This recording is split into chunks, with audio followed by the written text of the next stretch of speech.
Hello friends, welcome to my channel stocks tutor. अगर आप मेरे चैनल पर पहली बार विजिट कर रहे हैं तो चैनल को सब्सक्राइब ज़रूर करें। आज हम लोग सुज़लोन एनर्जी शेयर प्राइस के बारे में बात करेंगे। पहले हम इस कंपनी का चार्ट देखेंगे और उसके बाद इसकी लेटेस्ट न्यूज़ जो आई हैं उनके बारे में बात करेंगे। तो Q3 का रिजल्ट भी आ चुका है कंपनी का, जिसमें कंपनी के बारे में बहुत सारे पॉइंट्स हैं और पॉजिटिव पॉइंट्स हैं, हम उनको भी देखेंगे। तो सुज़लोन एनर्जी का चार्ट अभी हम लोग देख रहे हैं और इसमें लगभग 12 रुपये का प्राइस चल रहा है और इसमें लगभग 4% का लोअर सर्किट लगा है। अगर हम 5 दिन की बात करें तो इसमें 4% का अपर सर्किट लगा है। हम 1 महीने की बात करें तो 11% का अपर सर्किट लगा है। हम 6 महीने की बात करें तो 72% का अपर सर्किट लगा है। अगर हम लोग हाईएस्ट प्राइस देखें इसका, तो इसका हाईएस्ट प्राइस 12.80 रुपीज़ गया था, जो कि 17 जनवरी को गया था। हम और एक अच्छे से देखें तो इसका हाईएस्ट प्राइस 12.80 रुपीज़ गया था, जो कि 17 जनवरी को गया था। चलिए अब हम लोग आज के इसके ओपन की बात करते हैं। तो ये शेयर आज लोअर सर्किट में जा रहा है वैसे तो, बट इसका ओपन देखें तो 12.50 रुपीज़ पे ये ओपन हुआ था।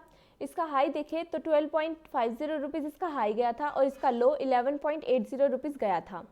हमें पता है कि कंपनी का Q3 का रिजल्ट आया है, तो ये चार्ट जल्दी ही ऐसे अपर में जाने वाला है, क्योंकि उसमें कंपनी से रिलेटेड बहुत सारे पॉजिटिव पॉइंट्स आए हैं, जिसकी वजह से चार्ट हमें अपसाइड जाता दिखेगा और इसमें अपर सर्किट लगता हुआ दिखेगा। हम वो लास्ट में डिस्कस करेंगे। यहाँ पर हम कंपनी की मार्केट कैप देखते हैं तो 10,000 करोड़ की कंपनी की मार्केट कैप है। कंपनी की मार्केट कैप बहुत ही अच्छी है, ये हमारे लिए एक पॉजिटिव पॉइंट है। 52 वीक हाई मतलब एक साल का हाईएस्ट प्राइस देखे शेयर का तो 13.10 रुपीज़ गया है और 52 वीक लो मतलब एक साल का लोवेस्ट प्राइस 4.40 रुपीज़ गया है। अब हम कंपनी के फाइनेंशियल्स देखते हैं। यहाँ पर हम कंपनी की फाइनेंशियल परफॉर्मेंस देखते हैं क्वार्टरली में। अगर हम लोग क्वार्टरली में देखें तो जो हमारी ग्रीन कैंडल है वो हमारा नेट रिवेन्यू है और जो हमारी येलो कैंडल है वो हमारी नेट इनकम है। तो चलिए हम देखते हैं कि इनका क्या चार्ट बता रहा है। हम लोग रिवेन्यू को पहले देखें तो रिवेन्यू 2020 दिसंबर 2020 से दिसंबर 2021 तक प्रॉफिट में जा रहा है। और अगर हम लोग नेट इनकम को देखें तो पहले हमारी नेट इनकम माइनस में थी, पर ये माइनस से पॉजिटिव में जाती जाती दिसंबर 2021 तक पूरी पॉजिटिव में आ चुकी है। तो हमारी टोटल रिवेन्यू और नेट इनकम दोनों इंक्रीज़ हो रहा है। हम लोग डाटा भी देख लेते हैं। यहाँ रिवेन्यू का डाटा देखें तो 72.26% से इंक्रीज़ हुआ है, ये हमारे लिए प्लस पॉइंट है। हम लोग नेट इनकम देखें तो 132.19% से इंक्रीज़ हुई है, तो ये भी हमारे लिए प्लस पॉइंट है। हमारे पास diluted EPS earning per share, ये हमारे पास रिजल्ट नहीं है, तो इसको हम लोग कैंसिल करते हैं। हम आगे बढ़ते हैं। नेट प्रॉफिट मार्जिन भी 118% से इंक्रीज़ हुई है, मतलब कंपनी की टोटल कितनी प्रॉफिट है तो उसकी मार्जिन भी हमारे पास 118% से इंक्रीज़ हुई है, ये भी एक प्लस पॉइंट है। हम लोग ऑपरेटिंग इनकम देखें तो वो भी 56% से इंक्रीज़ हुई है, तो ये भी एक प्लस पॉइंट है। हमें यहाँ पर दिख रहा है कि हमारी अगर फाइनेंशियल स्टेटमेंट फाइनेंशियल परफॉर्मेंस देखें तो हमारी लगातार प्लस में ही है, ये हमारे लिए अच्छी बात है। अब हम लोग कंपनी की बैलेंस शीट चेक करते हैं, पूरी बैलेंस शीट पढ़ेंगे हम लोग। अब हम कंपनी का टोटल रिवेन्यू देखते हैं। 2018 में 8,600 करोड़ का था, 2019 में 5,000 करोड़ का था, 2020 में 3,000 करोड़ का था और 2021 में 4,000 करोड़ का था। यहाँ हम देख रहे हैं 2018 से 19 में कंपनी का टोटल रिवेन्यू डिक्रीज़ हुआ है, फिर 2020 में फिर से डिक्रीज़ हुआ है और 2021 में इंक्रीज़ हुआ है। अगर कंपनी का रिवेन्यू ऐसे ही इंक्रीज़ होता रहेगा तो ये हमारे लिए एक पॉजिटिव पॉइंट है, क्योंकि 2021 में कंपनी का टोटल रिवेन्यू इंक्रीज़ हुआ है। हम लोग कंपनी की नेट इनकम देखते हैं। 2018 में -376 करोड़ की थी, 2019 में -1,527 करोड़ का था, 2020 में -2,642 करोड़ की थी और 2021 में +104 करोड़ का था। तो कंपनी ने यहाँ पर हमें नेट इनकम में बहुत अच्छी ग्रोथ दिखाई है।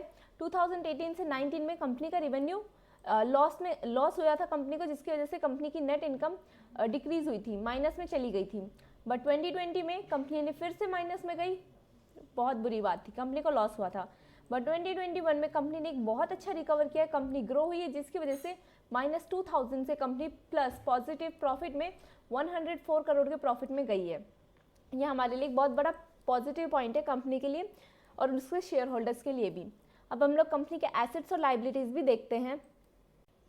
यहाँ पर हम कंपनी के करंट एसेट्स देखते हैं। 2018 में 8,510 करोड़ के एसेट्स थे, 2019 में 6,514 करोड़ के एसेट्स थे, 2020 में 4,600 करोड़ के एसेट्स थे और 2021 में 4,800 करोड़ के एसेट्स थे।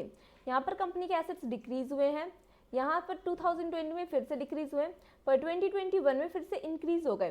कंपनी के एसेट्स यहाँ से इंक्रीज हुए हैं, ये हमारे लिए एक पॉजिटिव पॉइंट है। कंपनी के पास एसेट्स यहाँ से ज़रूर 2018 से 2021 तक ज़रूर डिक्रीज हुए हैं, पर कंपनी के एसेट्स उतने भी कम नहीं है कि वो अपने लाइबिलिटीज़ को हैंडल ना कर सके, तो हमारे लिए एक ये प्लस पॉइंट है। अब हम कंपनी के टोटल एसेट्स देखते हैं।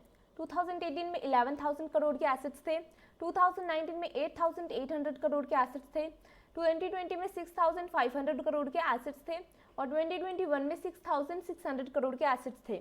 यहाँ पर हमारे एसेट्स डिक्रीज हुए हैं, यहाँ पर फिर से डिक्रीज हुए हैं और यहाँ पर हमारे लिए इंक्रीज हुए हैं, तो हमारे टोटल एसेट्स भी कहीं ना कहीं लास्ट में इंक्रीज हो रहे हैं। अब हम लोग कंपनी की लाइबिलिटीज़ देखते हैं। पहले हम लोग करंट लाइबिलिटीज़ देखते हैं कंपनी की। 2018 में 10,100 करोड़ की लाइबिलिटीज़ थी, यहाँ पर 2019 में लाइबिलिटीज़ इंक्रीज होकर 11,000 करोड़ की हो गई, फिर इंक्रीज हुए 2020 में और 16,500 करोड़ की हो गई और 2021 में कंपनी ने बहुत अच्छा ग्रो हुआ है और लाइबिलिटीज़ को कम करके 3,800 करोड़ की लाइबिलिटीज़ कर ली। यहाँ कंपनी की लाइबिलिटीज़ इंक्रीज हुई है, नेगेटिव पॉइंट है, यहाँ भी इंक्रीज हुई है, नेगेटिव पॉइंट है, बट यहाँ कंपनी ने बहुत अच्छा ग्रो किया है।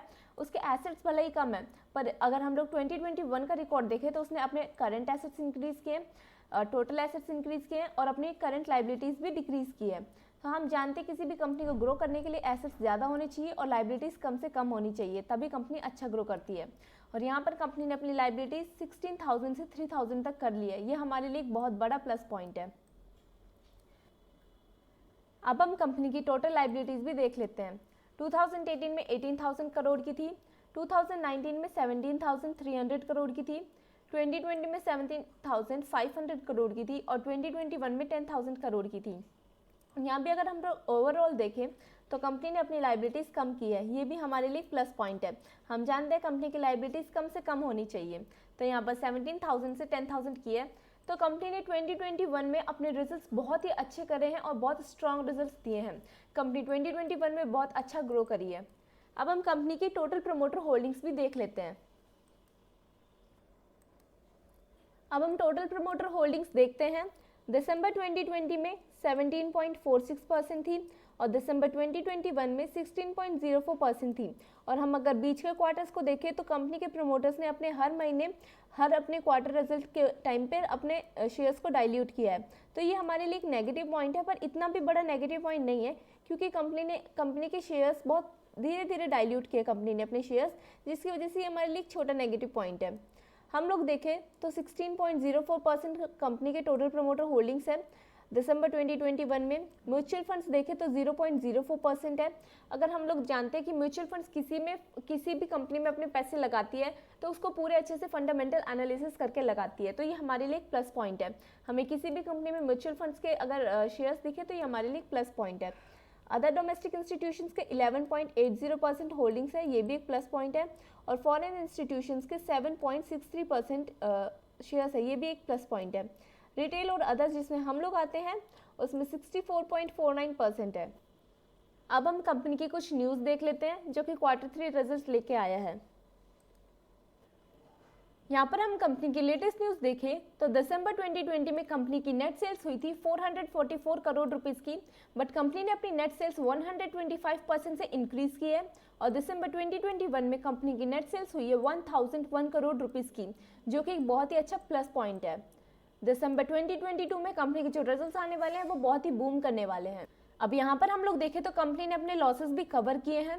दिसंबर 2020 में कंपनी के लॉसेस 229 करोड़ के थे, बट अब दिसंबर 2021 में कंपनी ने 20% तक के लॉस रिकवर किए हैं और 182 करोड़ के लॉस ही अब बचे हैं।